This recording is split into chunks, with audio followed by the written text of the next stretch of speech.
Hi, hello everyone. My name is Turk and welcome back to the Grouch Couch.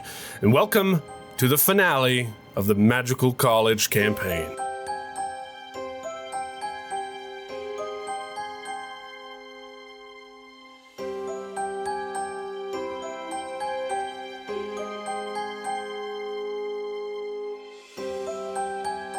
Fooled you in the last episode, didn't I? You thought it was the last one, but in fact it wasn't.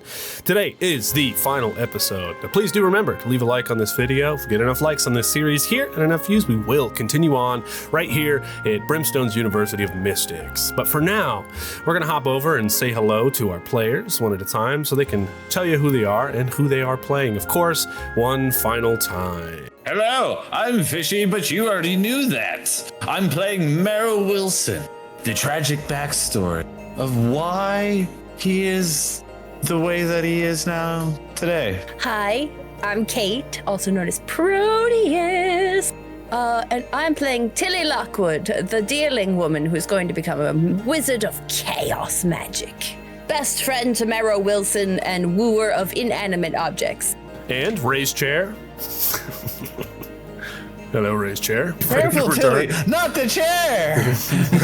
How are you doing, sweet cheek? Hi, my name is Ray, our backstage bard online, and today I will be playing Scoutmaster Wild Thorn, not Professor. We have decided to forgo that title and just be a Scoutmaster. Finally. Welcome to the finale, everybody. Now you see, the truth, it burns at the heart of Brimstone. The final broken seal has led the heroes to the source of the darkness. And today, they will delve down deep to see if they can solve it. Our story returns in scene 1 at the burned peach tree. And the burned peach tree is in the enchanted garden. And it groans as the last little bit of it splits open, forming a complete doorway as you guys approach the bottom of it. You step inside to see its hollow's trunk that smolders from within still to this day. And it reveals a spiraling staircase made fresh out of obsidian and bone, descending into a red-lit shadow. As you guys reach the bottom, a familiar voice echoes from below, now tender but still twisted. No longer in your minds, but echoing through this chamber. You've come home, Marrow. Home. This isn't home. You say that aloud. You guys descend further through tunnels that feel alive, pulsing gently with heat. The walls continue to whisper. You hear voices, laughter. You hear a familiar voice that only Tilly remembers. Sheldon's voice, echoing. You hear the laughter of a woman, an older woman, and the sound of burning. You pass through things that were built here fresh on this northernmost side of the campus. Old laboratories that are now melted and warped, halls of mirrors. Eventually you reach a final gate that is carved with the mark of Marrow's arm. Of course, this gate is charred and steaming and hot. All right, campers? I don't know if I like that. I'll think of something. And y'all will turn around. You'll see I no longer have Professor Scoutmaster is no longer wearing his professor robes. Instead, underneath, it seems like the robes were cast aside as maybe we were going down the stairs. Instead, you see what you see before you, a tan suit with epaulets on it, a little sash with like a black and white arrow across the front of it. And it's like, oh, these are my civilian clothes. This is the normal Scoutmaster get up. It's a look, to be sure. It's a look, I know, but they each mean something, and they each are a protective type of sigil, rune, each have their own uses. Like it's a whole thing. You actually have here's a badge for you, by the way. This was for earlier. I had this one made. This was for in the first day of class for the curse. The way that you handled the curse, that one's for you. And then for Marrow, here's your badge. This one is for, honestly not killing us in our sleep. It's on this page. It's a very important merit badge, actually, especially when you have like the dark, black, creepy backstory thing going on here. Yeah. Special achievement for you.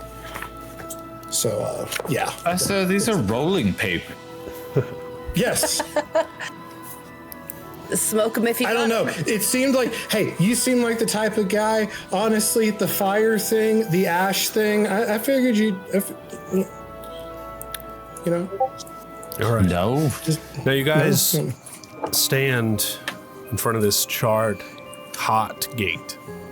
It's got one final symbol, the same on Marrow's arm, and it is sealed, almost as if ritually you need once again to open the entrance. Ritually. Ritually, adverb, in a way that is done as in a religious or solemn rite. So, pray to the gate? Don't think praying will do it. Tilly's going to Touch walk it. up to the gate and kind of like push at it a little. Nice. It's good. Prod it with the stick. You do that, Tilly. I'm not using this wand for anything. It's like the magic from the symbol radiates when you touch it. Marrow, come touch this. Yeah, this is special boy keyhole. You touch the gate. It unlocks as the magic slowly drops to the ground and the gate creaks open as steam and smoke just filters out through the chambers. You guys step forward. Oh, it burns my eyes. Oh, I can't see. Oh, guys, suddenly I can't see because of this smoke right here. Man, I can't believe this smoke right here has caused my eyes to go blind like this. That's wild. Good To be thing I fair, have Billy. you did just look like you're reading something out of your book while not actually looking at your book. What? I don't know what. That's crazy. I don't know what you're talking about, Marrow. I mean, listen, I wasn't going to tell him that my patch said best at charity luncheons instead of curse breaking. So, I mean, I thought we all knew. You don't do charity luncheons. That's not your thing. Crazy. I'm silly. Anyway. All right. Anyway, as you guys step forward, the air grows hotter with every step until it almost burns to breathe. The corridor here opens into a massive subterranean chamber. The stone walls are blackened and cracked from years of pressure. And at its heart, the arcane furnace. Not a machine, not entirely a prison, but it is a colossal iron heart fused into the earth itself, shaped like a twisted forge surrounded by runes that burn instead of glow. Chains of molten stone and fire once held it in place, but now many are broken and dangling like snapped tendons. The furnace pulses and it breathes. Wild Thorn, as you step in through Billy's eyes, you can see up above the furnace, there's a huge charm that has been cast here. But the charm, you recognize it as being a sealing protection charm. But you can tell that pieces of the charm have broken and now form this circle with little triangles in it instead of being an original protection charm, this huge metal thing. And from the central chamber, flame spills upwards like a crown, and within that fire is a shape. It is a woman's silhouette, arms folded across her chest, floating within the inferno. And she doesn't scream, but it almost seems like she's waiting. The runes that are etched all around the chamber shift and reform into a circular seal, now cracked straight through the center. And every few seconds, the furnace lets out a low, guttural thrum, like the heartbeat made of magma and rage. And inside your minds, you hear, "Flesh fails, Marrow. Flame remembers. Come forth." And the ground shakes with every word. Not in tremor, but in recognition. As you step forward, you know this is not a forge. This is a throne for something forgotten, but it remembers you. I'm gonna lean in as Marrow seems to be a bit more distracted. I'm gonna lean into Tilly and just be like, "There's no way that's his mom, right?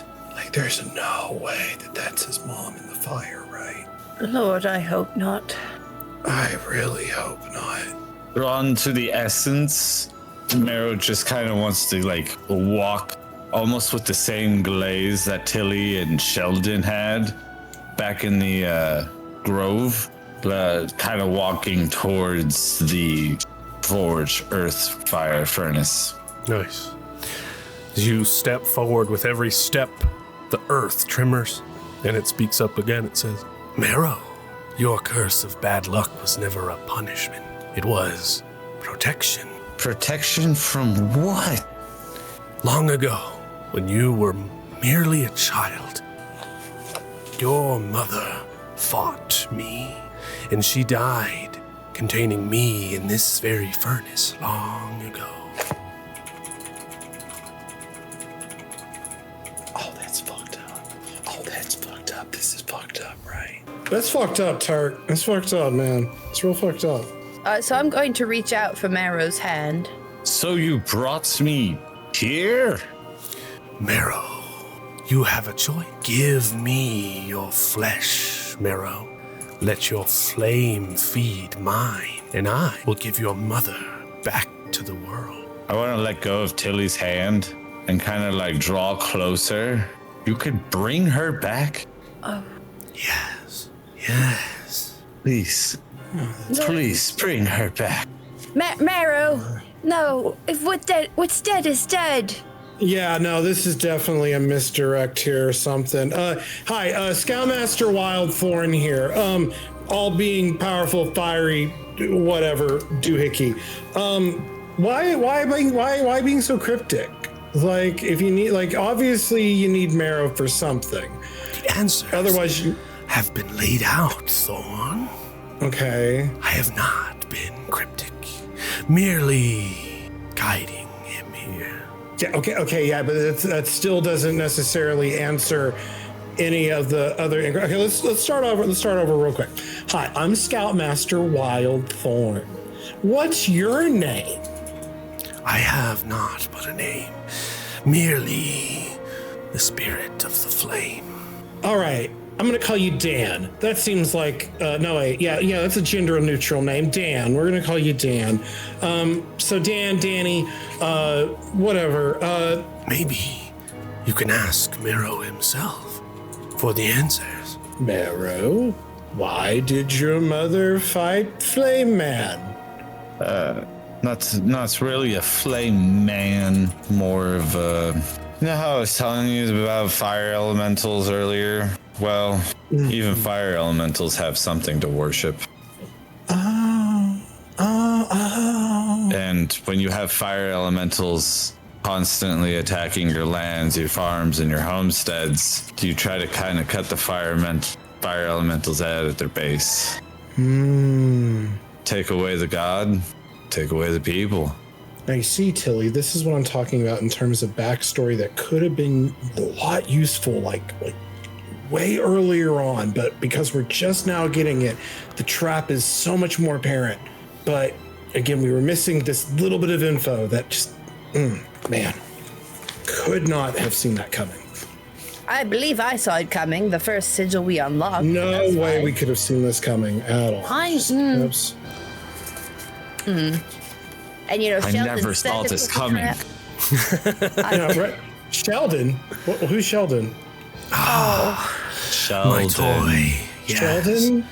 Sheldon? He only wants to be strong, stronger than what he is. But the kid makes mistakes. You see, the seal under his very own bed was meant for Marrow, not for him. Right. So what I'm hearing is you're a weak-ass bitch who has to use children to do your bidding. Right? That's what I'm feeling here. Like, he's got Sheldon to do stuff. He's making Marrow do stuff, like, or they, or whoever. Like, what do you when do? you say that, the whole place rumbles. Like, Yeah, and the flames whoa, get big huge room. inside of the furnace, and the cracks get even more inside of this big old furnace. Another chain comes down and swings right past you guys. I was trapped. Like, I'm just hearing excuses.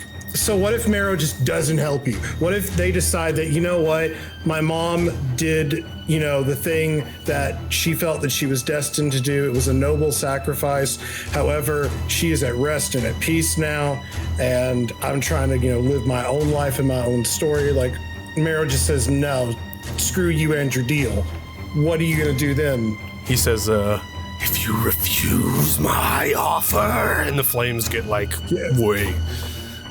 way more intense, and it lights up this whole area.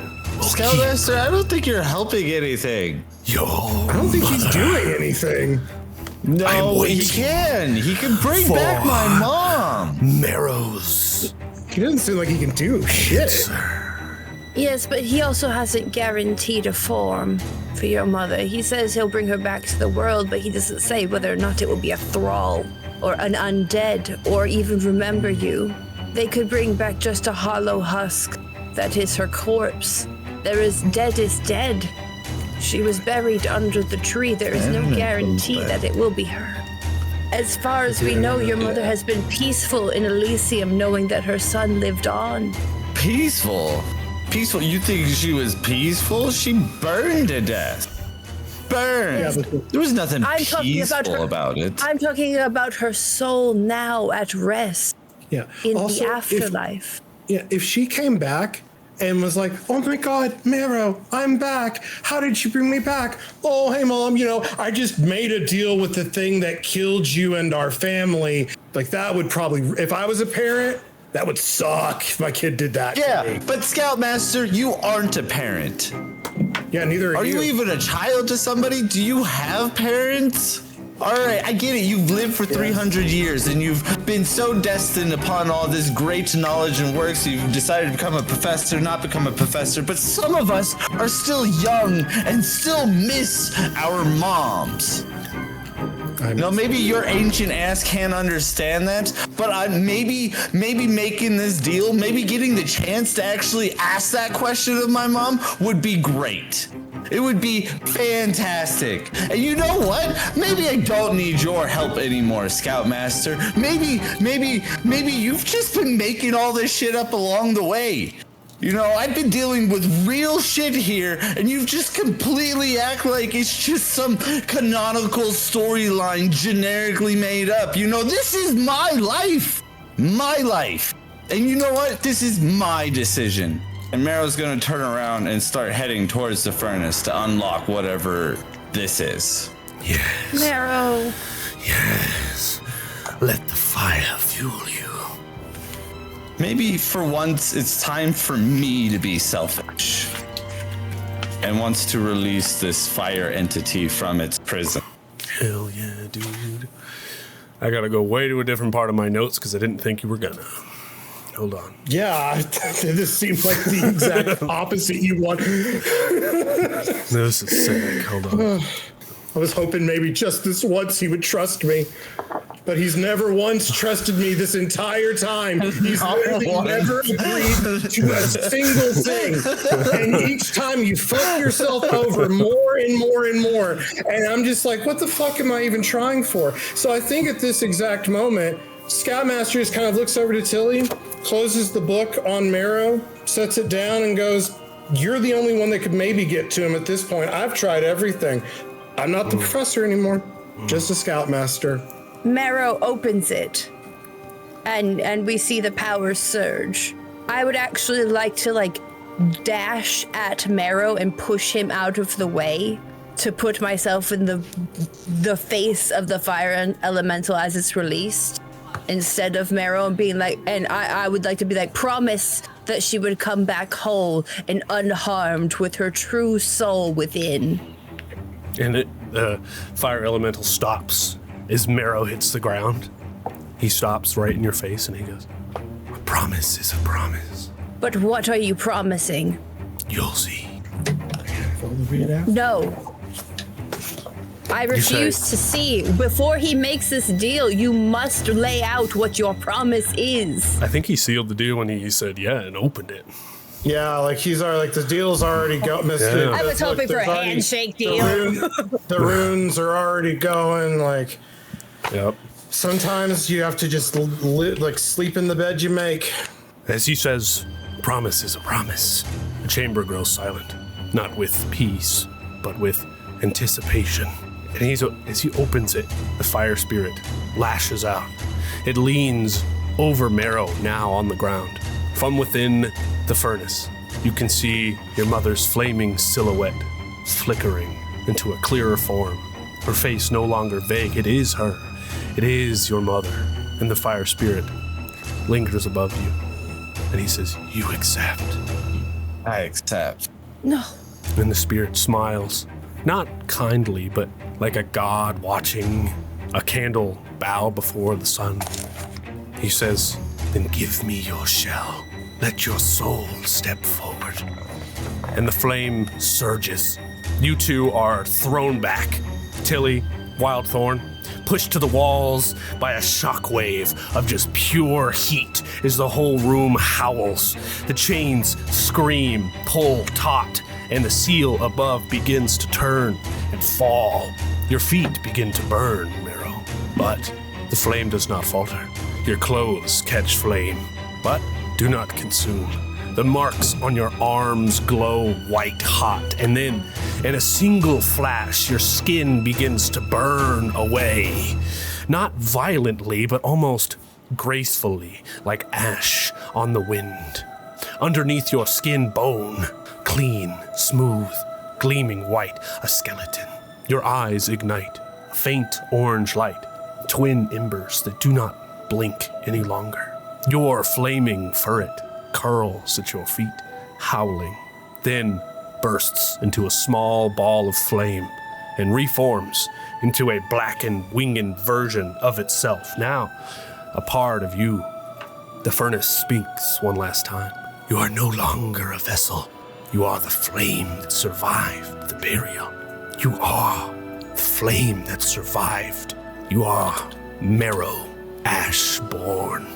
And then the furnace, in a huge steam of smoke, disappears through the ground as the furnace itself closes. Not destroyed, but the trap of the furnace itself is satisfied, bound, and silent. And the chamber begins to dim, cooling for the first time in centuries. Tilly and Wild Thorn, you guys stand in stunned silence, realizing that your friend is gone, but still standing there. Thorn, you see it. It's not as a curse, but this is a choice that Marrow made. Proof that power and identity are not defined by the flesh and who you are. You guys stand in silence.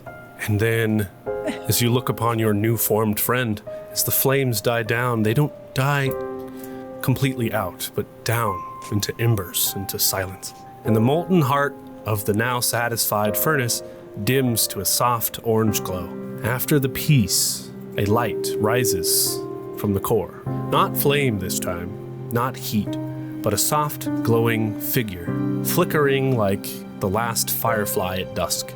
It rises from the coals. It is a woman. She is tall, gentle, and cloaked in what seems like mystical moonlight. Her features are no longer twisted by flame and power, but her face is hers again. And Marrow knows it's her. It's your mother. And she floats towards you, looking into your now hollow, glowing eyes. There is no fear in her gaze as she looks at you, but only pride of who you've grown to be, but also sadness. And she says, "Oh, my sweet Marrow, I never wanted this for you. I tried to keep the fire locked away, but the world found you anyway." And she reaches out her hand. She places it gently on the edge of Marrow's skeletal cheek. You cannot feel it, but you remember her touch. And she says, "You were always going to burn bright, my son. But I am so sorry that you had to burn alone. You saved the people of the college. You saved me. You've given me final peace." Final peace? This was supposed to bring you back. She holds up her hand, and a small flame forms in her palm, a soft blue one. She presses it into the medallion that you're wearing on your chest. And it leaves a brand, a glowing spiral of warmth and red, right in the center of your medallion. A memory, a bond. And your mother says, "You may be bones now, my little ember, but your heart still glows." I don't feel the heartbeat anymore. I don't really feel anything anymore. One day, you will lift this curse. One day, you will live free. And the fire, the curse of it, will be lifted from our family. And she starts to drift upwards, No. fading, finally free. And your mother's final words to you are, "Live well, my little flame. Go out, make your own fire now." And then she's gone. No roar, no scream, just quiet. I'm immediately going to run to Marrow's side and kneel next to him. She's gone, Tilly. I know. I'm so sorry, Marrow. It was supposed to bring her back. No, And the worst part is, I don't even care. no, don't say that. Your mother said, live well. Find your own happiness. You could do that for her. And I'm going to hug Marrow and just kind of like hold him for a moment. I know he won't feel it or anything, but You kind of, in a way, y'all hear like almost like a screeching sound as you look over, and Scoutmaster is literally just like pounding the ground in anger, just almost to the point where you can see like blood starting to come off the hand just a little bit, just fucking just angry. I compose myself a little bit and walk over, and I'll kneel down in front of Marrow. If you're going to burn things, you better have a way to put out the fire. And I'm going to summon Billy, my beta, and kind of give him a nod. And with the DM's permission, I want to basically sacrifice Billy, the beta, to give Marrow the ability to cast a simple create water, so that way they can put out any fires they may start that get out of hand, and just kind of I don't know what the future holds for you, Mr. Wilson, but this was your choice, and I can't help but feel somewhat responsible for it, so this is what I can do. Above you guys, the shattered seal of protection begins to reshape itself. It's no longer broken and no longer hostile, just changed. It's a new mark and a new chapter as the protection around the school of Brimstone's University of Mystics has returned. And at this point, I think it's free to say the steps back to the surface are quiet. The stairs seem shorter than they were. The garden, when you emerge from the scorched peach tree, is still. No song, no whispers, even the breeze holds its breath. But as you turn around and look at the peach tree, for the first time in a long time, a fresh peach has begun to grow on the tree. Marrow's just gonna put his little skelly hand to the tree, and then he's just gonna walk away. Nearby, the owls, the stone-bound ones, observe silently. You guys walk as they hoot to themselves. The sky above Brimstone isn't clear, but it is full of ash as it slowly sprinkles down. No smoke, no more earth tremors, just light and ash beginning to spill across the spires. Well, I will say, at least we didn't run into Hexworth and Brimstone. That would be really awkward right now. Should I skip that part, or like, what's up? No, I kind of figured you were about to do something with them, which is why I said it.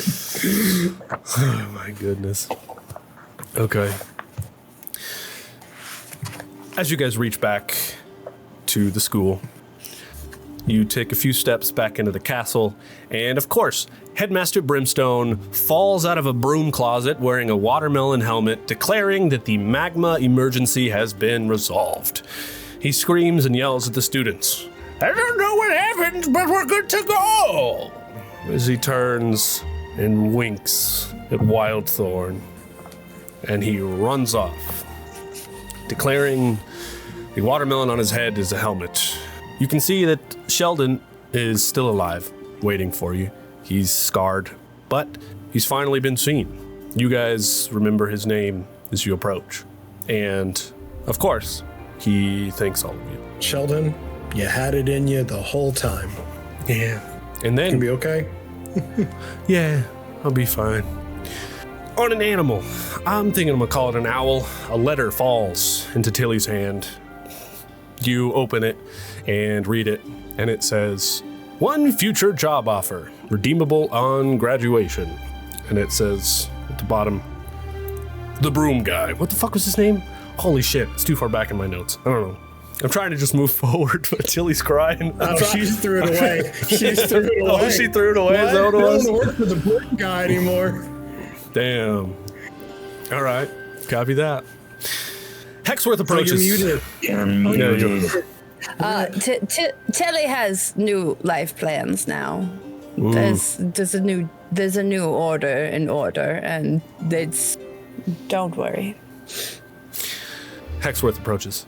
She said, "Almost to the end of the year, Thorn. Where you been?" Well, I was teaching students about... Hexworth. Well, if you must know, Hexworth, and I'm glad that you decided to confront me here in front of all of these students. It's actually kind of makes my job easier.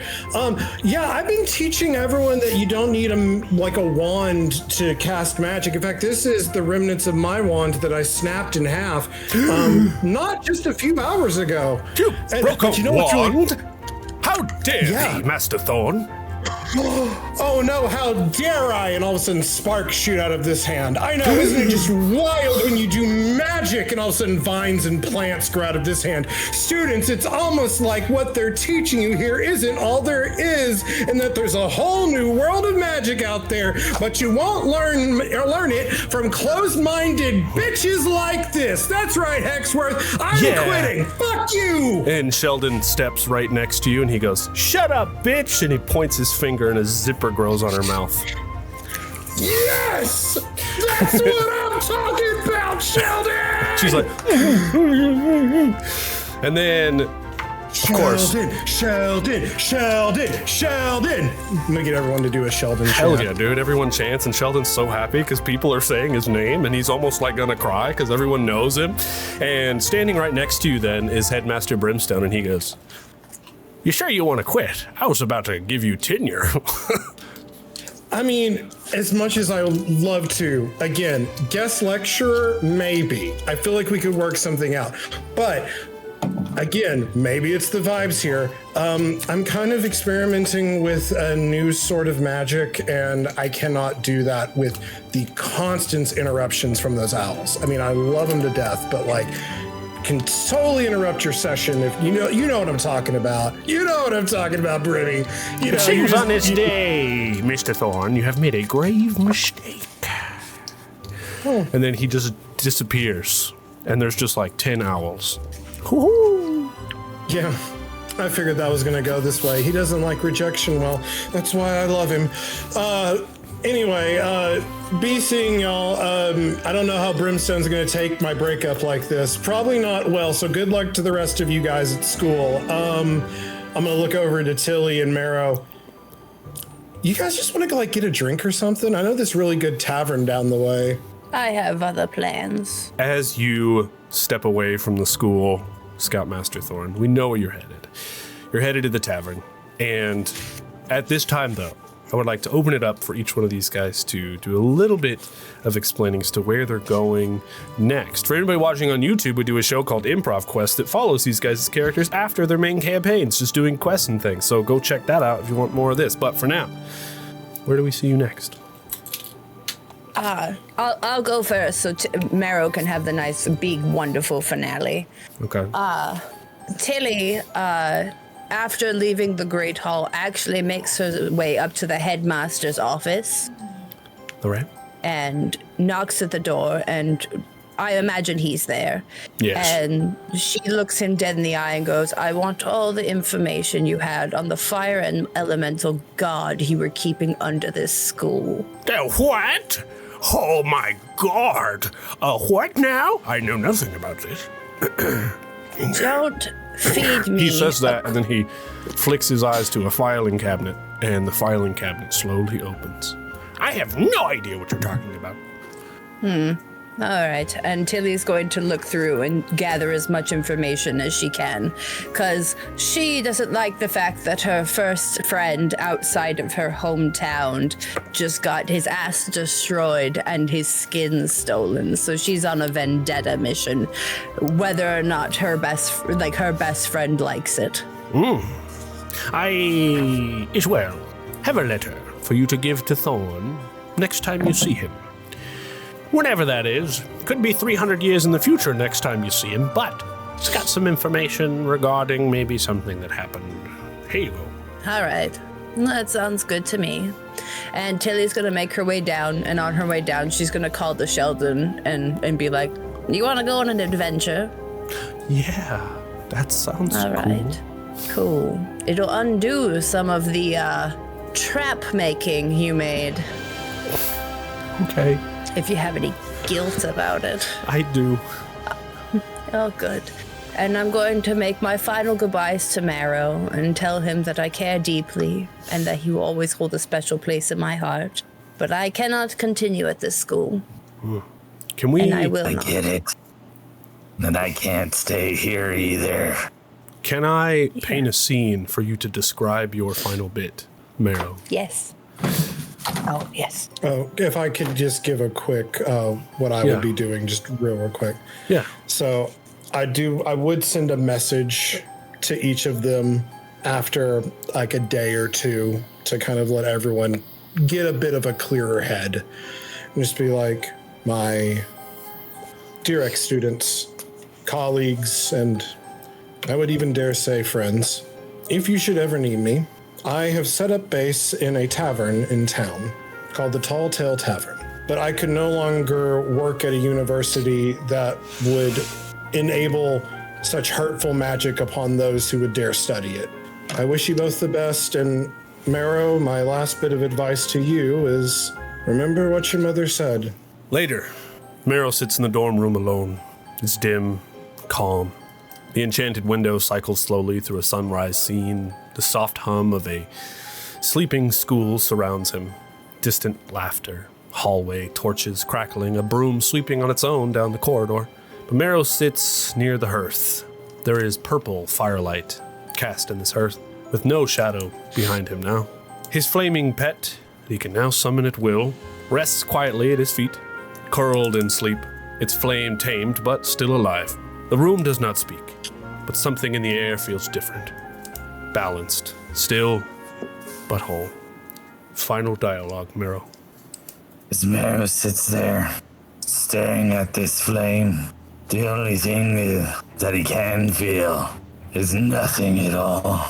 He can't even feel what the warmth of the flame would feel like. Doesn't know what the sweet relief of a quest well completed feels like. The only thing that urges him now is to find the feeling of feeling again.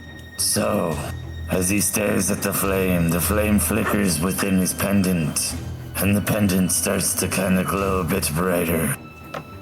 As you can kind of see his hollow eyes with the flame shadows flickering back and forth, a new future dawns before him.